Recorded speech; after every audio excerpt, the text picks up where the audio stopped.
got my earrings on, otherwise I feel naked. How silly and vain is that? I just want to say, you are precious, and your calling is important in the kingdom. God doesn't call you into something that is not going to work for the kingdom. If you are of a certain age or of a certain gender or of a certain culture, and God has called you into something that is unusual, then you must embrace it. Because it's so unusual, God will say, people will start questioning you.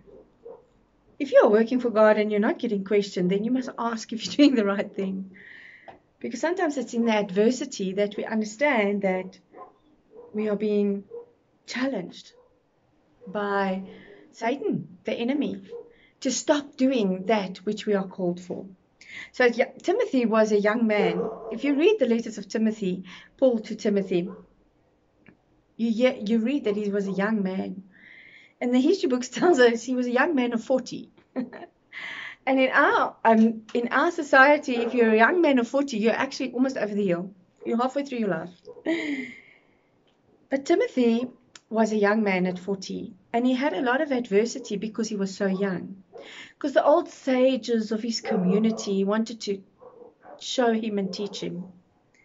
And so Paul writes to him in 1 Timothy 4 verse 12, "Don't let anyone look down on you because you are young, but set an example for the believers in speech, in conduct, in love, in faith, and in purity." Oh my word. Don't let anyone look down on you because you are young. 40? Yeah. When in our society, when we are men and women of 40, we almost finished our lives. You kind of start thinking about your retirement. Timothy started his big work at 40. Moses started his big work at 80. When I turned 50, I opened a business, and people are like, "You turning 50?" And I'm like, Moses was 80, I've got 30 years on him. But Paul is very specific around speech, conduct, love, faith, and purity. Timothy was younger. He was marginalized because of his age. Sometimes you're marginalized. And when have we told children to not talk when adults are around? And sometimes children ask a question that is full of godly wisdom. Sometimes a child will say, "But why do we not feed that child? Why do we not educate that child?"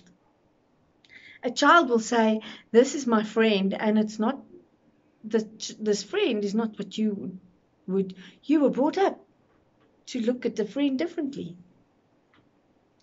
And why is that friend not a friend?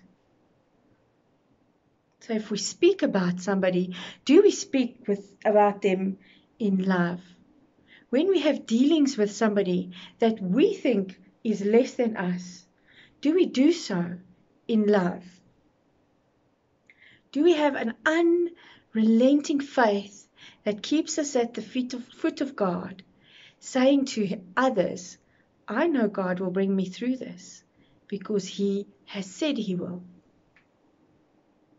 And can you say, "I'm pure"? Is my speech pure? Do I not put others down? Do I not use God's name in vain? Do I not blaspheme? Do I not uplift? Do I live purely? Where every moment, even when I am not watched, I know I am watched by God. Our friend Leon often says, God watches us poo.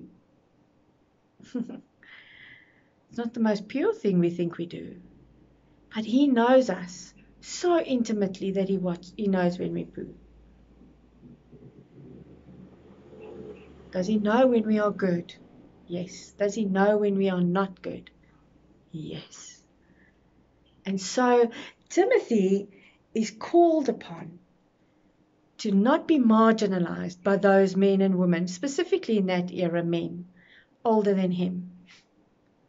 If you're in a place where it is traditionally a man's world and you want to prove yourself as a woman, you don't have to prove yourself as a woman. You must stand fast as a Christian, as a follower of Christ, in purity, in speech, in conduct, in love, in faith. If you are a young child and you have to take over, in South Africa, we have a lot of child-headed households because of the AIDS pandemic, the TB, malaria. Children are left to fend for themselves. And there are the older siblings that actually take the responsibility, and they do really well.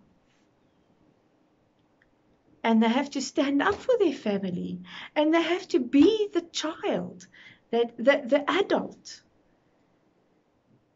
They have to stand. Can you do that? And they do it with dignity, sometimes more than what adults are considered. Young men stand next to old men, maybe disagree with what they're saying, but still have respect, and so prove themselves pure in conduct. Young women ingratiate themselves to the older women so that they can understand what brought them through. It doesn't matter what your race, it doesn't matter what your tradition is. It matters how you carry yourself through in this world, because that is what's going to grow your community. I've had to think about this often because I've had very bad habits around things of what I would have been used to as a young woman, and I've had to change. But I tell you what, the change has brought much joy. So change and be joyful if you need to. Have a lovely day, and we'll speak again tomorrow.